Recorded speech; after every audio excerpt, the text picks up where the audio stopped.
What's going on, everybody? Trivels in here. Welcome back to the Bourbon Ranch. Today we have my top 10 whiskeys of 2024.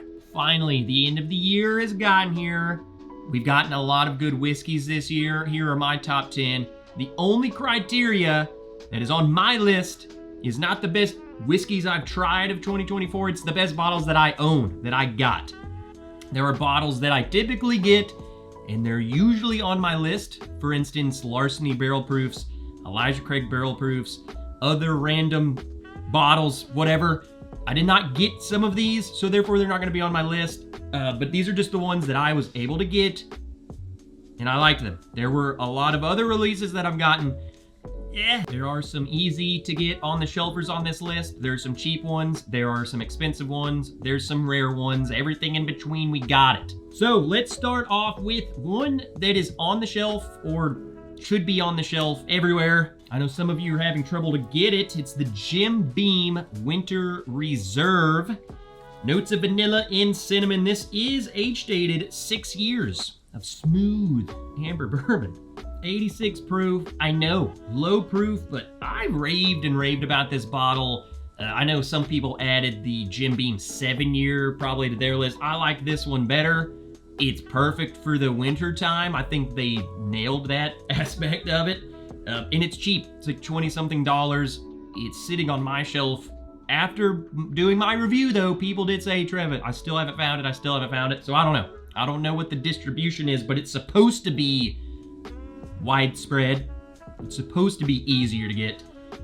So keep looking. It'll show up, maybe, hopefully. You can add it to your 2025 list. Moving on to another really good bottle that, I don't know, it's supposed to be limited. There was a lot of it. A lot of people were able to get it. I've seen photos of just crates of this stuff. And there are reports that something very similar to this bottle is coming in 2025. A different iteration of it maybe, or a standard forever on the shelf thing. But Wild Turkey 70th anniversary, age dated, so it's Wild Turkey 101, age dated 8 years. But you know, the story behind it is that Jimmy hand selected some barrels out of some certain brick houses, blended it in with some other stuff, and bam, here's the 70th anniversary. $49.99, great price. People have been ranting and raving and loving this bottle, and here it is on my top 10 list, because it is really good. It fits right in with the rare breed as being just such a good, solid pour for such a good price. You gotta add it, you know? More Wild Turkey is good. And honestly, I'm really glad they added this as something that's affordable. Wild Turkey's prices have gotten ridiculous. I mean, some of their bottles coming out at retail of like $500, $600 is crazy. It's just, it's not for me. That's not the bourbon world that I really, you know, find myself in. I can't afford it. Who can afford that? But for 50 bucks, it's going onto my list. All right, moving on to the next one. Little more expensive, but it's for good reason, because it's really good. You might not have even heard of these guys, but that will change. This is Limestone Farms Morgan Family Collection. This is the white label Kentucky straight bourbon whiskey, 110.4 proof. You might say, who the heck is Limestone Farms? Who is that? You're gonna hear about them, because next year they're dropping what might be one of the greatest bourbon distilleries, bourbon experiences in Kentucky. Absolutely crazy. Just go to the website, go look it up. It's kind of a one-stop shop of the Kentucky Bourbon Trail. They're gonna have hotels, restaurants, the distillery, freaking everything. It's absolutely insane. And this year we were able to go hang out with their temporary spot, hang out with those guys, and what an incredible group of human beings putting out some incredible bourbon. I cannot wait for 2025. I cannot wait for that place to open up, and I can't wait to go there. I'm gonna be invited, right? Now, they source all their stuff from Kentucky distilleries, Kentucky only, and this white label one, 8 years minimum, okay? So some of their other stuff, their lower entry stuff, I think is the 6 years. These are 8 years. Just so dang good. And the people there are so awesome, how transparent they are about where they get their barrels, what they're doing with it, everything.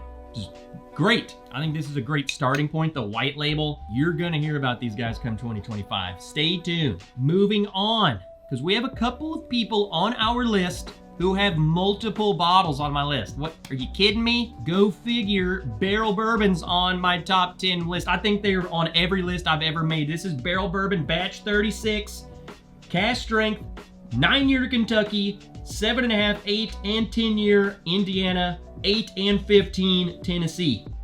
Yeah, there's not a whole lot to say about these Barrell Bourbon batches other than they're freaking good.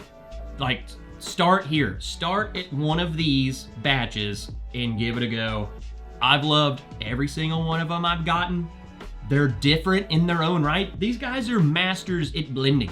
Okay, if you want to see how to blend, here you go. Start here, Barrell Bourbon.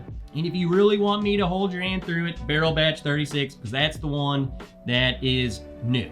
Fantastic stuff. Now, another bottle from Barrell that made the list, because Barrell, they do great blending, but they also do great finishing. They came out with a couple of different finishes this year, but there was one by far my favorite. I mean, it's just so good. This is Barrell Bourbon Cask Finish Series, the Mizunara release from this year.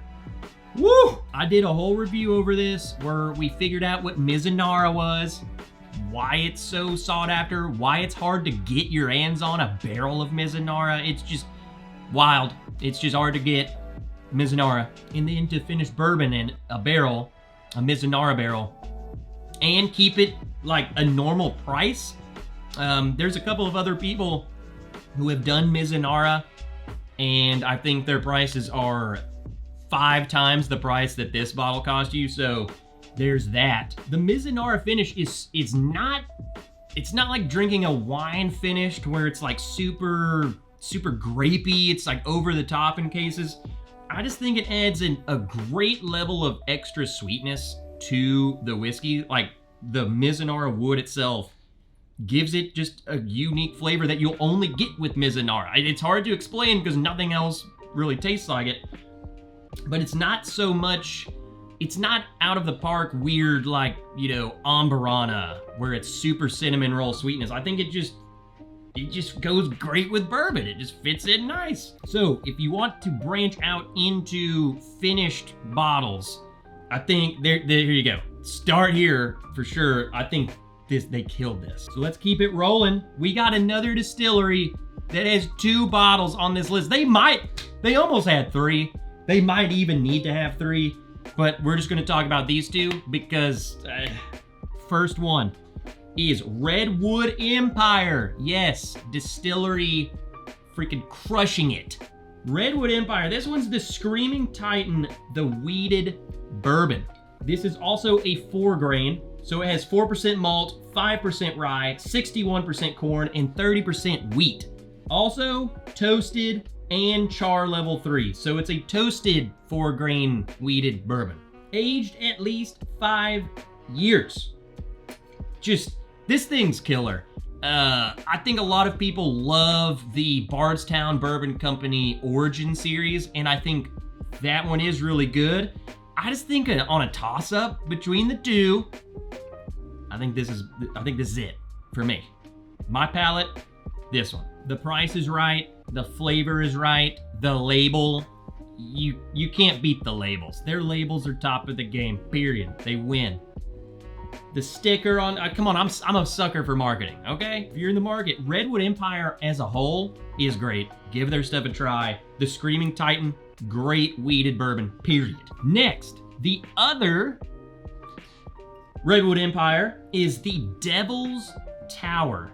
This thing is crazy. Devil's Tower is kind of the complete opposite of the Screaming Titan. It's also a 4-grain, 20% malt, that's great. No, 2% malt, 45% rye, 51% corn, 2% wheat. So this is a high rye, fairly low, 51, barely any corn in there. This thing is a fruit bomb, okay? It's hard to, like, you read that breakdown and you think this is going to taste like, just like a rye whiskey. But come on, it's like those barely legal Kentucky ryes. It's basically bourbon, a fruitier bourbon. Red fruit for days, okay? This was like springtime, fresh fruit, early summer, back porch sipping bourbon, period. Also, the art is so awesome. Freaking wolves as the tree. Marketing. This one also doesn't say if it's age stated. It is toasted and char 3 again. But I think a lot of their stuff is around 5. So probably 5. So again, add Redwood Empire to your list, guys. Just if you see any of these sick labels of Redwood Empire, just grab one and see. You'll probably like it. All right, moving on. This one's a little bit of a cheat because I don't like adding picks of the Bourbon Ranch to the list, but I'm gonna because it's my list. Jeans Weeded Wiener. Okay, I had to talk about one of our picks. I got another one, but you know, stickers. So we're gonna show the empty one as we're talking about it, so you can see just the magnificence of our sticker game if you're able to get one. This beautiful son of a gun was 120 proof something 6-year-old wheated bourbon from Tennessee Distilling Co. And it was out of this world. Same mash bill as Maker's Mark, distilled in Tennessee, and $49.99. No lie. And why I even decided to add this to the list is, one, to sell you on the Bourbon Ranch Patreon. We are really trying to put out some amazing bourbon for you guys. And I didn't even get to pick this one. So therefore, I'm putting it on my list because I did not decide on this at all. That being said, I feel like I could be unbiased about what everyone else got to pick. And I side-by-side this with Larceny Barrel Proof. This wins. I side-by-side this with a lot of Maker's Mark. You know, I love the Maker's Mark. There might even be one on the list right after this. I like this. This is it.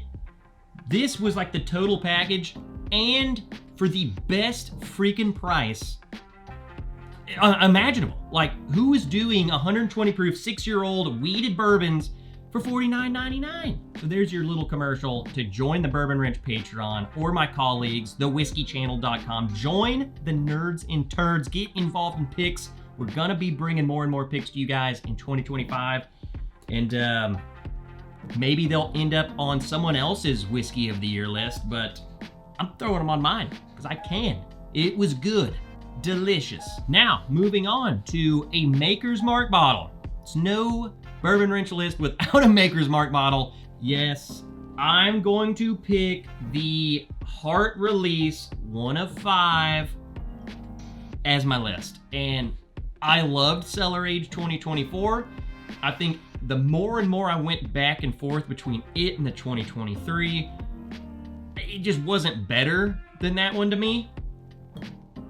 I think this was absolutely solid, going in a different direction than their previous, you know, wood finishing series stuff. I think this was a nice direction that they've headed into. I have not owned the Lost, whatever it was called, the Lost Bottle, Lost Recipe, whatever. They added the mocha stave back. Maybe that would have added to the list, but guess what? I don't have it. I have this one, and I really, really like it. I think it's good. There are things about this I don't like marketing. I mean, look at this. Let's throw a book on the side of our bottle. Like, I just want to drink it. I don't want to read. But I think this was a very, very solid release. I'm gonna pour some now. I've been talking, and I'm not consuming alcohol. I also have a cold, and you know what? I gotta kill the cold. I'm gonna use this part of the video. Instead of what you think about this bottle, what do you think about it compared to the Cellar Aged or the Lost Recipe?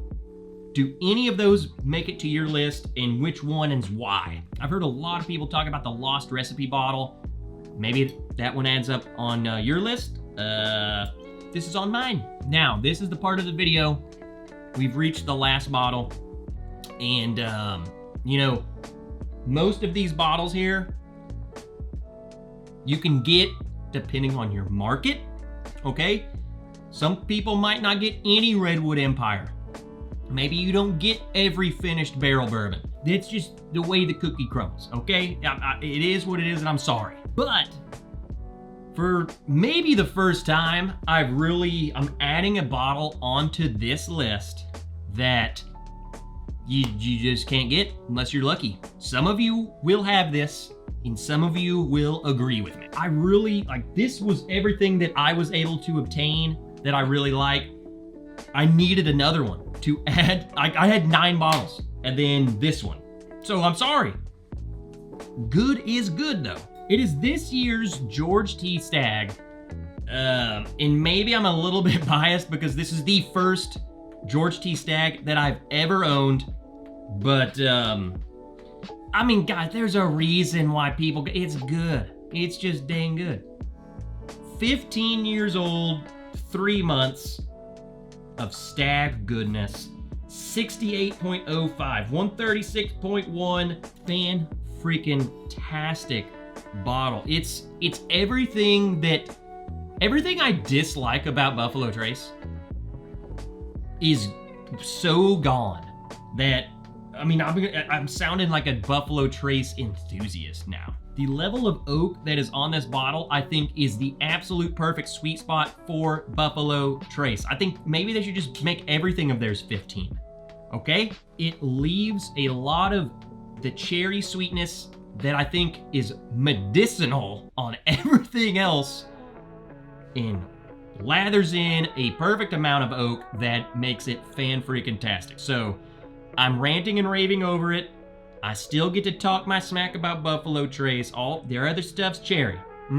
Basically what I'm saying is if you are in a raffle and you're faced with one of these, I already know you're gonna try and get it, but I'm just solidifying your reason why. It's good. And that's my thing. I have no other George T. Staggs to compare it to, so I have no idea if it was better last year or what. It's this one. It's the only one I can judge, and it's good. Don't be going and paying secondary prices for this, okay? It's really good. Just go buy all of these for like the same price as one of these type of thing. You know what I'm saying? But if you can get one, there you go. So there we have it. My top 10 bourbons of 2024. There were a lot of good releases this year. Some stand out, some kind of middle of the pack. Still pretty good. These were just my personal favorites. I'm glad I got them. I'm glad I picked them up. I'm glad I got lucky on some of them, and I'm glad I gave some of them a chance. What I'm telling you guys is going forward into 2025, get a couple things. One, you're not going to get every bottle out there. There's period. For one, save money and go travel. Go take a trip with your family. Go do something. Don't blow all of your money on every new bottle out there. That's just silly. Two, you're not gonna pick up every bottle you're used to. Things change, distribution changes. I couldn't get Elijah Craig Barrel Proof. You know, the C batch is typically always on my list. I didn't even get a bottle. So you can't mope around. There's plenty of other good stuff out there that you will enjoy. Third, try some stuff that you might not have heard of. Limestone Farms. I had no idea who they were. And they reached out to us, said, hey, come to the distillery, hang out, drink some whiskey, and I fell in love with them. They're freaking awesome. Their whiskey's amazing. Their story's amazing. The people are amazing. 2025 is gonna be awesome for them. I cannot wait to see where they go. Another thing, try barrel picks. Try people's picks. A lot of people put a lot of heart and soul into picking the best thing for their patrons, for their viewers, for their YouTube channel. You know, sales plug. We have put out some really good picks. Other people have put out amazing picks. I think you want something truly unique. I think that's a really good avenue to continue pursuing. Give people's picks a chance. And with that, just enjoy whiskey. Just enjoy the journey. Enjoy trying new things.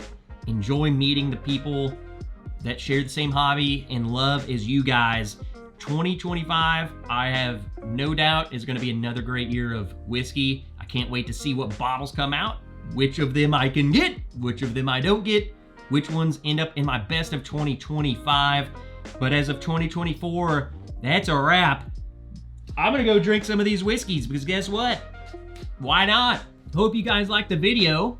And if you didn't, then I challenge you to go to the comment section and give your top 10 and let us pick apart your top 10. And until next time, I'm Trev Wilson. I will see you guys in the next video. Cheers to 2024 and cheers to 2025. Freaking love you guys. See you next time. Nerds!